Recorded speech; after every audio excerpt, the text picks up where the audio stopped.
Itu yang menyenangkan itu kalau sekarang mungkin sudah bagus ya. Sekarang udah bagus tuh daerah Lembah namanya. Oh, Lembah. Nah, kamu masih kenal sekarang Lembah kan? Ya. Itu sangat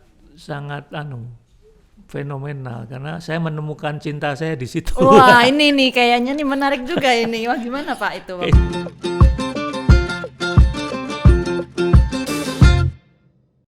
Assalamualaikum warahmatullahi wabarakatuh. Salam sejahtera untuk kita semua. Om Swastiastu, Nama Budaya, Salam Kebajikan.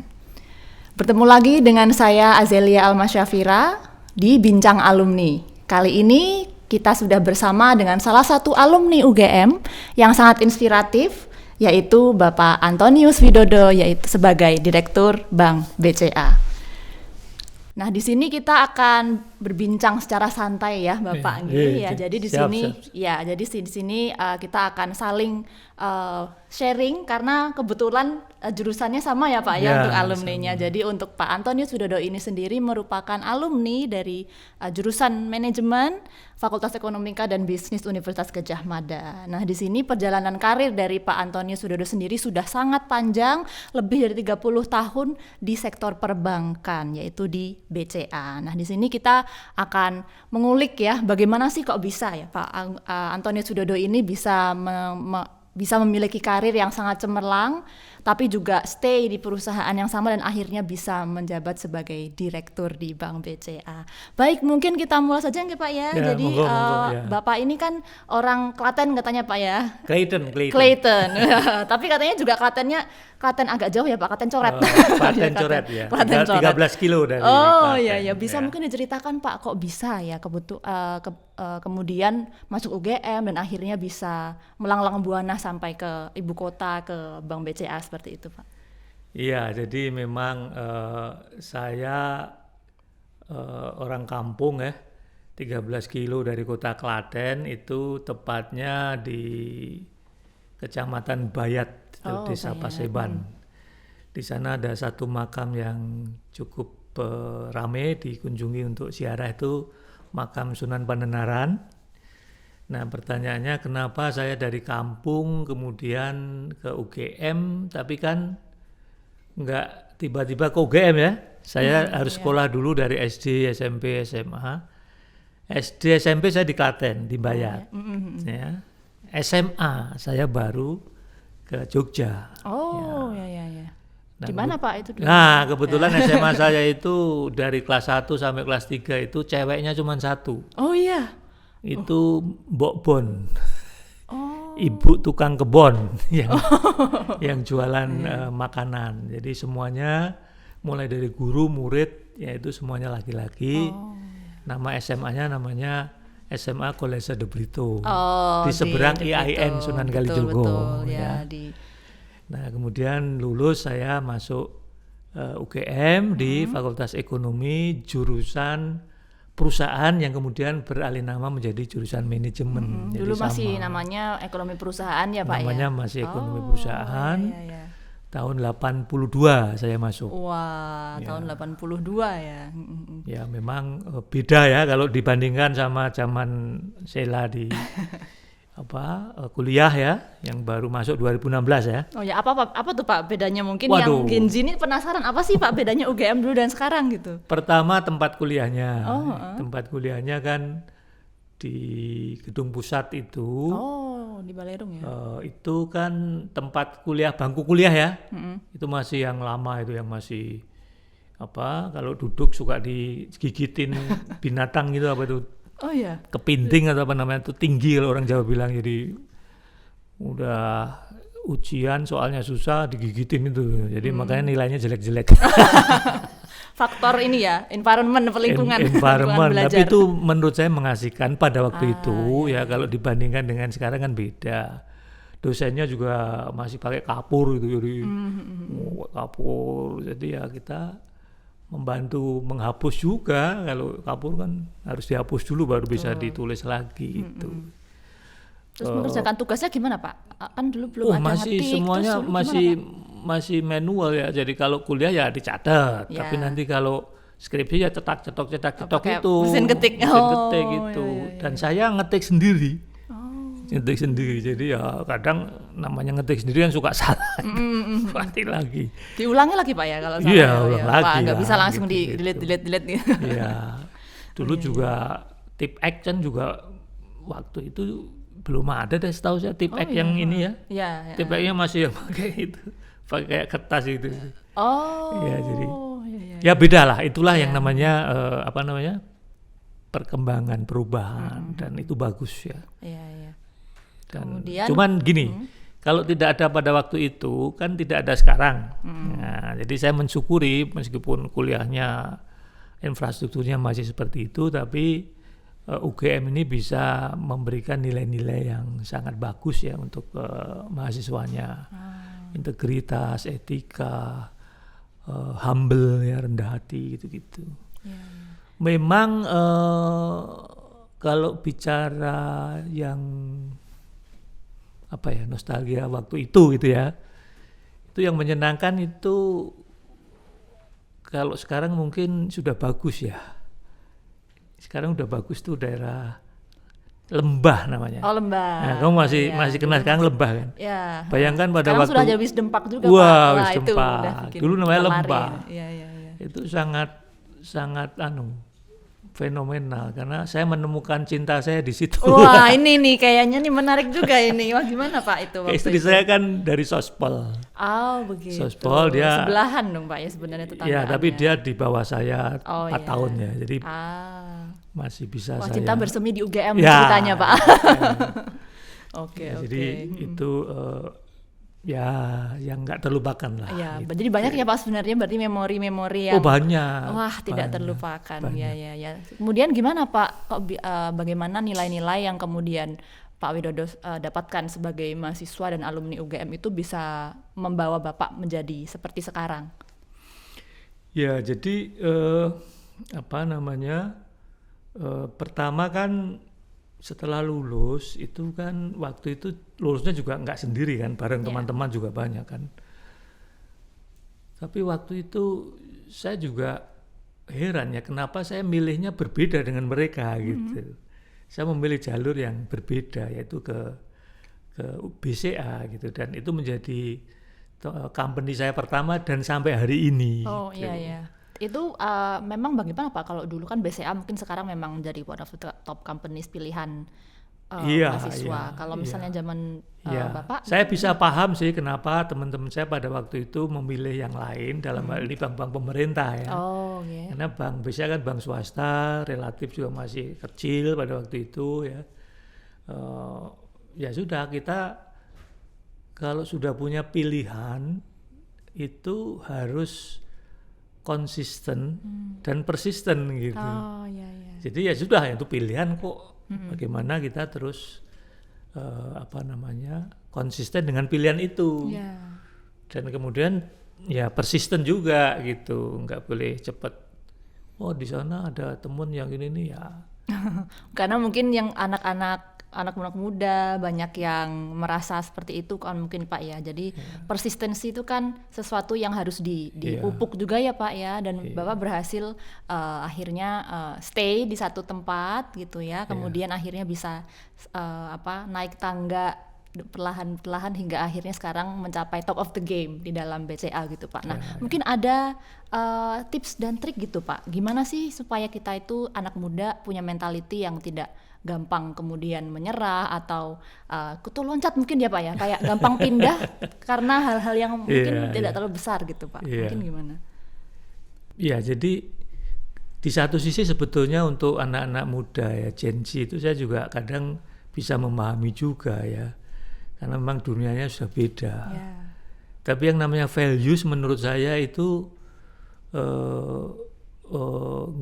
nggak beda yang namanya values ya. Values itu misalnya ya tadi terkait dengan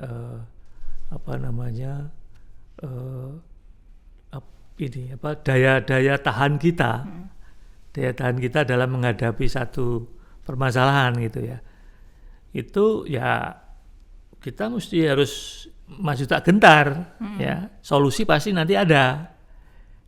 Nah, ini saya melihat kalau yang sekarang ya, anak-anak sekarang suka nggak sabaran gitu. Padahal kita ini sebagai pribadi ya, itu kita selain persisten itu harus patient, harus sabar.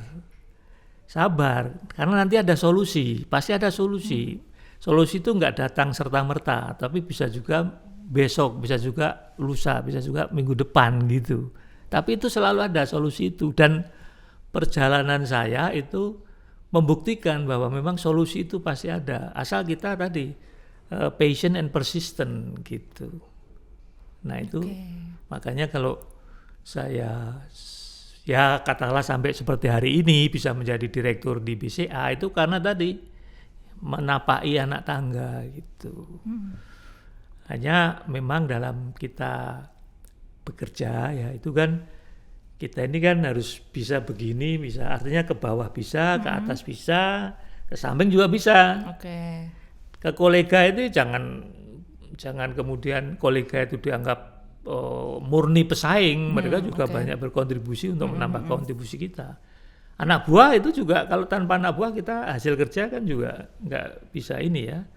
Nah, manage boss ya, how to manage boss itu juga penting, bukan berarti yang istilah orang Jawa ngatok ya, bukan seperti itu. Tapi know your boss ya. Kebetulan kan saya itu kerja di perbankan kan diajari yang namanya know your customer. Nah, itu bisa kita praktekkan, know your boss, know your colleague, know your subordinate. Jadi kalau kita bisa memahami, bisa mengerti, oh bos saya itu modelnya seperti ini. Sekali lagi ya, bukan untuk ngatok ya, untuk asal bapak senang, bukan ya. Tapi dengan kita know your boss, kita tahu karakternya, kita bisa manage ya. Demikian juga ke bawah anak buah kita petakan nih demografinya seperti apa gitu kan. Kita know your subordinate. Jadi itu. Seperti apa ya istilahnya skill interpersonal gitu ya Pak. Jadi komunikasi ke siapapun, tidak hanya ke peers tapi juga ke subordinate, juga ke bos ya. Itu menjadi hal yang mungkin kalau di kuliah di kelas mungkin tidak diajari ya Pak ya. Tapi kalau misalnya menurut Pak Widodo nih, apa yang bisa kita mulai lakukan jika kita mahasiswa untuk bisa melatih skill itu sehingga di karir kita bisa nih. Iya, itu kalau bahasa Jawa bagus itu. Dolano sing adoh. Main yang jauh main ya yang Pak. Jauh. Jadi betul, kita kuliah itu kita memang kecerdasan intelektual kita itu yang diasah. Book smart-nya gitu kan. Kamu kan ada mata kuliah, di dalam mata kuliah nanti ada penugasan ini itu, ada ujiannya, itu kan semuanya di sini kecerdasan intelektual ya. Tapi sing tadi membangun jejaring ya, dolano sing adoh, mainlah yang jauh itu dalam arti membangun jejaring ya kan. Bahwa kamu dari kuliah terus nanti ke perpus itu bagus. Tapi jangan hanya itu, kamu main aja kemana. Kalau di Jogja ya main ke Beringharjo, ke desa, ke itu kan banyak membuat exposure kita, exposure knowledge setidaknya, juga skill, communication skill kan jalan itu, bisa bergaul dengan semua orang, semua lapisan itu kan nggak gampang.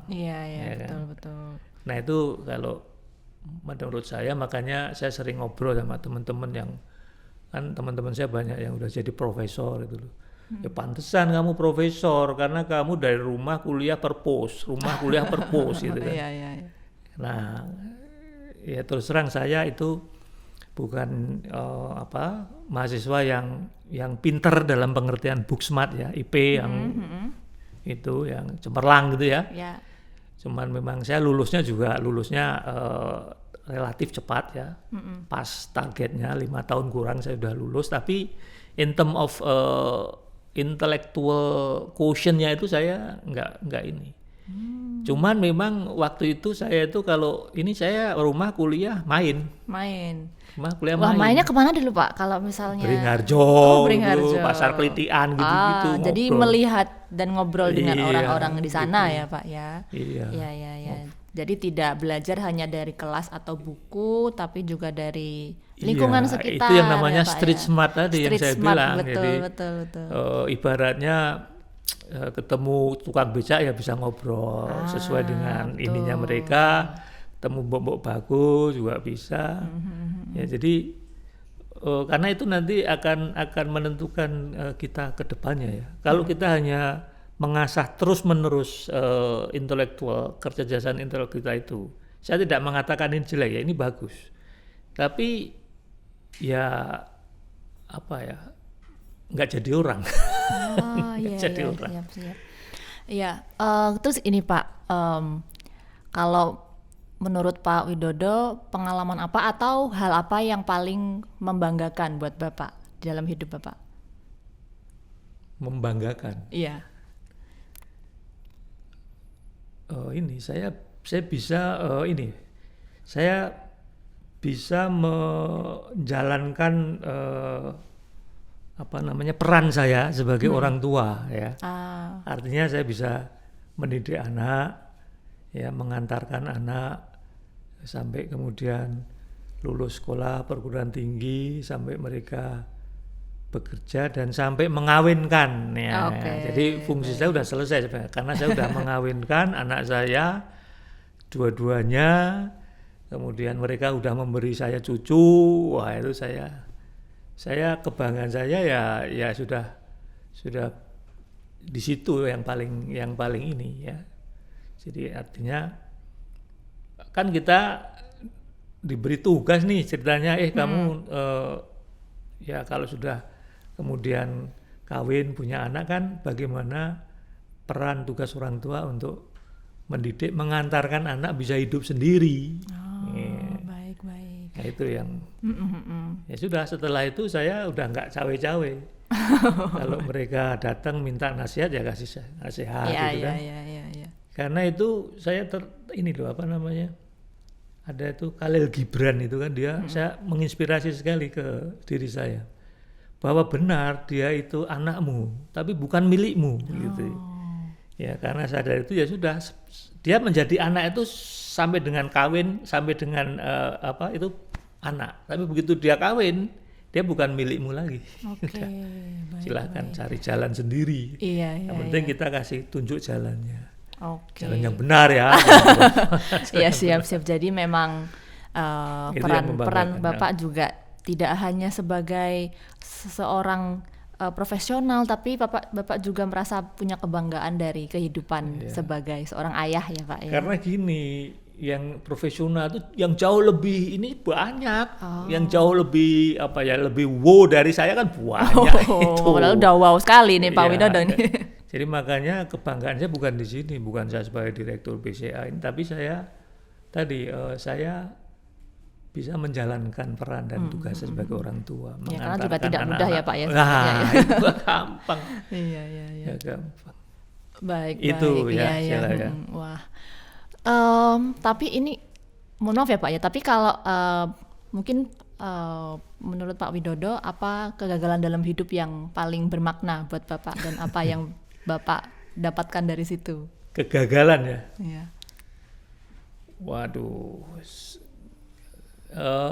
Karena gini ya, saya ini mungkin agak aneh ya. Saya memandang kita nggak ada yang gagal ya. Maksudnya kalaupun itu nggak tercapai ya mungkin nggak sekarang gitu. Ya. Kesuksesan tertunda gitu ya Pak. Iya, jadi ini gagal. Kalau dipaksa-paksa yang gagal apa ya? Kan ya, atau Pak, pengalaman yang paling diingat ya Pak ya. Ini aja lah. Saya masuk SMA De Brito itu sampai 2 kali. Jadi yang masuk pertama saya gagal. Oh gitu. Gagal diterima. Akhirnya saya sekolah di Klaten, di satu sekolah menengah kejuruan gitu. Tapi next saya balik lagi daftar lagi, karena waktu itu saya merasa kenapa saya nggak bisa masuk gitu kan. Jadi saya coba lagi masuk. Sampai 2 kali ya Pak ya. Jadi itu yang saya, waduh kenapa saya nggak bisa masuk ya. Padahal ya mungkin memang nggak bisa memenuhi itu ya, tapi nextnya nunggu hampir 1,5 tahun karena waktu itu perpanjangan kan. Ada dari Januari ke Juli itu kan diperpanjang setengah tahun. Jadi saya daftar lagi, daftar lagi kelas 1 lagi, masuk bisa masuk di sana yang mestinya saya naik kelas 2 jadi balik kelas 1 tapi di SMA. Oh, oke. Wah, berarti memang sudah persisten dari kecil ya, Pak ya? Iya. Wah, dari SMA aja sudah Iya. pengennya di sini ya, berusahanya di sini gitu ya, Pak ya. Iya. Oh, Kalau ke perguruan tinggi malah relatif itu saya perintis 1 diterima UGM. Oke. Perintis 3 di UNS diterima. Ekonomi juga di sana. Perintis 4 IKIP negeri Karangmalang Oke, itu saya ya, diterima IKIP. bahasa Inggris. Oh, oke. Tapi akhirnya saya milih di sini. Karena dulu masih ada perintis 1, 3, 4, 2 gitu zaman saya itu. Perintis tuh gimana ya, Pak ya? Kalau Perintis sekarang apa, 1 itu ujian? adalah universitas negeri tier 1 lah kira-kira. Oh, Tier oke, 1 lah. baik. Itu hanya ada 1 di luar Jawa. Yang 9 ada 10, yang 9 di Jawa. Yang 1 di luar Jawa. Itu perintis 1. Langsung Kalau masuk ya, perintis Pak 3 itu yang tier 2 lah gitu. ya? Oke. Perintis 2 itu yang dulu yang tanpa tes itu, yang IPB atau apa itu ya, dulu ada kan ada jalur perintis 2 gitu. Kalau perintis jalur 4 tanpa itu tes. IKIP, semua IKIP. Zaman dulu masih ada Institut Keguruan Ilmu Pendidikan. Oke. Jogja ada, Surabaya ada, Bandung ada, Malang ada, Semarang ada IKIP. Nah itu perintis 4. Oke, jadi dulu dikategorikan gitu Iya, ya, Pak jadi ya? tesnya beda, Jadi maksudnya berkas harinya gitu ya? beda, jadi Oke, biar, bisa ini. Gitu. Jadi dulu sistemnya gitu ya, Pak ya. Iya. Sekarang kan ada yang apa yang namanya ya, undangan. Ya, Kalau ada- saya SNM, terus Ya, ada SBM. gitu. Beda-beda memang ya, Pak ya, Setiap bergenerasi. tahun namanya beda. Iya. Sekarang sudah beda lagi dan nggak tahu lagi saya itu apa. Oke, menarik. Terus kenapa sih Pak kok tertarik masuk ke ekonomi, Pak? Nah itu. Pertama saya harus sampaikan saya itu jurusan SMA-nya IPS. Oke. Ya, itu satu. Kedua itu saya terinspirasi oleh dulu ada saudara, saya punya nenek itu punya adik, anaknya itu lulusan Universitas Gadjah Mada, ekonomi, Oke. tahun 60-an sekian gitu kan. Ya itu inspirasi aja. Tapi waktu daftar kiri kanan teman-teman juga pilihan satunya ekonomi. Oke. Pilihan 1 ekonomi, pilihan 2 AN di sini di UGM. Di UNS pilihan 1 ekonomi, pilihan 2-nya lupa saya. Ya, Jadi memang, ada jadi beberapa makanya pilihan. Tapi pilihan satunya ekonomi pilihan 1 ya, Pak, ekonomi. ya. Jadi ada inspirasinya, tapi juga lihat kiri kanan teman-teman saya itu juga maksudnya ke ekonomi, bahkan yang IPA itu pada daftar ke ekonomi. Oh iya, saya juga dulu IPA Pak, Ah, iya, ke makanya. ekonomi. Iya. Talent yang dulu juga pindah haluan. Ya. Oh ya, menarik. Jadi memang hidupnya sudah ingin jadi ekonomi, sekarang juga jadi di sektor perbankan Nah. gitu ya Pak. Tapi kita ini ya, kamu itu bukan ekonomis. Oke, Ya, kita ini iya. sarjana ekonomi, manajemen. Iya betul. Kalau ekonomis itu yang ekonomi ISP IE, atau ya. umum atau Ilmu sekarang ekonomi. ekonomis. Iya, ekonomik betul. gitu. Ya, tapi bukan berarti kita ini nggak tahu mengenai ekonomi karena dasar-dasarnya kan diberikan. Tetap Ekonomi dapat, Pak. Indonesia, makro, mikro kan Betul. kita dapat semua. Gitu. Iya. Jadi, cuman nggak sedalam teman-teman yang di jurusan ilmu ekonomi. Iya siapa. Terus dari pengalaman Bapak sebagai mahasiswa, kemudian bekerja di bank, begitu ya Pak ya. Ilmu apa yang paling bermanfaat buat Bapak dalam karir Bapak? Kalau ini pendapat ya, Ya, pendapat tentu pendapat saya masih harus di challenge ya. Kuliah ya itu memberikan kita itu cara berpikir yang sistematis, terstruktur gitu ya, analitis gitu ya. Jadi bukan ilmu mikro makro, Ya, bukan hard akuntansi, skill-nya, intermediate, ya, cost Pak, ya. accounting, bukan itu karena Ya. waktu masuk di bank yang penting debit Iya. kredit, debit sama kredit harus klop gitu kan. Dan itu belakangan sudah systemize gitu. Oke. Jadi bukan ibaratnya mata kuliah ekonominya itu, tapi lebih ke cara berpikir yang sistematis, terukur, terstruktur, analitik itu. Nah, lebih dari itu tadi communication skill karena kita dolannya jauh tadi bisa berinteraksi dengan siapapun gitu. Temennya banyak, itu lebih menentukan waktu bekerja. Apalagi saya di BCA lebih banyak di bisnis dulu. Saya kepala cabang, pernah di Jogja, pernah di Malang, kepala kantor wilayah, pernah di Indonesia Timur, sampai Papua, itu di bisnis kan, mengembangkan bisnis perbankan. Terus kepala kantor wilayah Jawa Tengah di IY gitu kan, kepala divisi bisnis komersial, jadi bisnis, pengembangan bisnis bank kan ada liabilities sama aset ya. Aset itu di bisnis pinjaman, liabilities ya tadi bagaimana kita membangun layanan agar orang percaya uangnya dikelola di BCA gitu-gitu. Itu lebih ke itu kan relationship skill itu yang ini, communication skill, relationship skill itu yang lebih mengemuka dibanding tadi knowledge. It's very easy gitu loh. Karena bahkan produk kan cuma itu tabungan, giro, deposito, pinjaman. Kalau nggak modal kerja ya investasi gitu kan. Cara bayarnya diangsur atau enggak gitu kan gampang. Makanya di bank nggak semuanya anak ekonomi ya Pak bahkan dari berbagai jurusan itu pada banyak juga yang akhirnya. Kemarin gini waktu saya setiap bulan puasa itu saya ngumpulin anak-anak UGM yang di BCA buka puasa bareng. Kesempatan untuk nanya itu, kamu dari mana? Antropologi Pak. Antropologi bisa, memang nggak ada yang susah. Ada filsafat, ada teknologi pertanian, ada teknik mesin, teknik elektro gitu.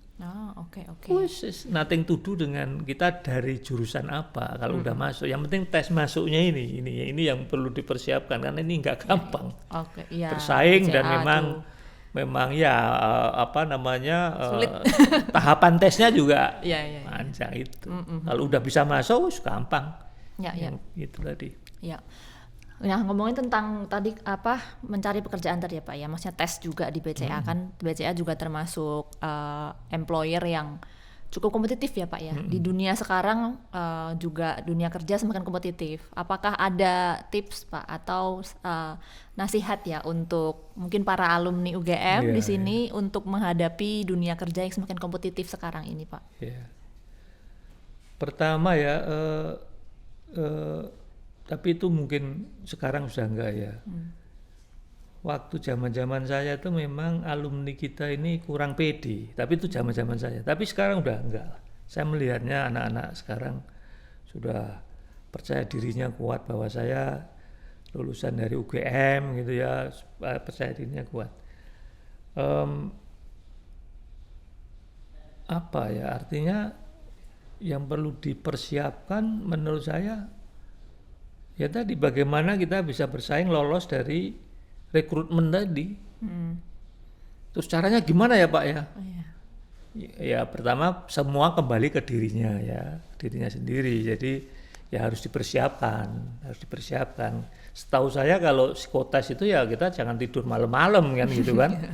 Seringnya gitu ya karena belajar jadi malah nggak tidur tuh malah. Psikotes itu satu. Yang kedua kan nanti ada tahapan tes yang ada kayak di kelompok itu nanti ada yang mengamati ya psikolog itu, apalagi kita merekrut calon-calon pimpinan di MT management trainee itu kan, itu tahapan tesnya itu sampai itu tadi ada group discussion di kelompok, nanti ada yang mengamati itu, nanti akan kelihatan orang-orang yang memang values-nya itu ya itu nanti bisa match dengan company values. Kalau di tempat kami ya itu company values itu yang pertama dan utama itu integrity. Jadi ya itu satu, yang kedua teamwork. Teamwork ya kan. Nah itu yang ketiga nih yang nggak boleh tidak itu bekerja dengan memberikan yang terbaik. Jadi bukan asal kerja ya, asal kerja banyak lah gitu kan. Kalau BCA hingga hari ini bisa tumbuh berkembang sampai hari ini ya karena memang proses di depan ini yang kita meskipun dibilang sulit tapi talent-talent yang masuk ini memang kita ini. Makanya sebagai company yang long life employ ya. Ya, selesainya kalau resign, kalau pensiun. Ya. Resignnya kalau pensiun. Sisanya kalau pensiun. Iya, dan Ya, itu ya. by data, bukan saya ngomong ini, by data seperti itu, dan itu bisa dicek di market juga. Oke. Gitu. Ya, ya. Apalagi kita ya bisa sudah TBK gitu ya. Itu terkait governance, GCG, compliance, GRC namanya sekarang. Good corporate governance, risk ya, sama compliance. Itu harus dikelola sedemikian rupa, karena jangan pernah lupa bahwa institusi perbankan itu institusi yang dibangun berdasarkan kepercayaan. Ya. Kalau Sheila nggak percaya ke BCA, mana mau nabung di BCA. Ya, betul Pak. Nah, tapi kemudian dalam perkembangannya kan kepercayaan ini yang sudah diberikan ini kita coba manage sedemikian rupa sehingga hampir semua kebutuhan nasabah itu kita bisa penuhi dengan solusi yang kita siapkan gitu. Jadi itu juga ilmu-ilmu yang gitu. kita pelajarin, tapi mostly value-nya BCA itu berhubungan dengan soft skill ya Pak ya. Soft skill Yang soft skill. makanya semua sebenarnya bisa masuk ke bank BCA. Semua bisa, gitu. semua Iya. bisa. Baik, nah itu mungkin sedikit harapan Pak ya untuk alumni-alumni yang mungkin bukan dari ekonomi tapi banyak pengen kok gitu ya dari ke UGM bank udah banyak, gitu. Ya. ratusan yang udah join dan udah jadi top manajemen ya, one down level dari direksi udah banyak. Kepala kanwil, kepala divisi itu udah dari UGM udah banyak, hitungan ini udah banyak. Belum yang di manajemen media ya. Ya. Dan kita selalu ikut ini kok. Kalau UGM ada job fair itu juga bisa juga. Biasanya join Pak ya, ikut di situ. Oke, jadi memang selalu mencoba untuk menggait best talent ya Pak ya. Oh ya, best talent. Ya, memang seperti itu. Best talent memang dimulai dari kecerdasan intelektual ya, IP kan gitu kan. Nah, itu dimulai dari situ gitu. Tapi nanti sebetulnya kesininya ini udah, karena terlalu mudah loh di bank itu kan ininya. Sekarang orang pinter banyak juga Pak ya. Iya, semua udah systemize itu. Iya, baik. Oke Pak, mungkin ini penutup Pak nih. Iya. Ini mungkin banyak alumni UGM yang mungkin bingung atau sebenarnya excited ya Pak ya untuk menghadapi perjalanan selanjutnya, yaitu menjadi profesional. Nah, itu mungkin ada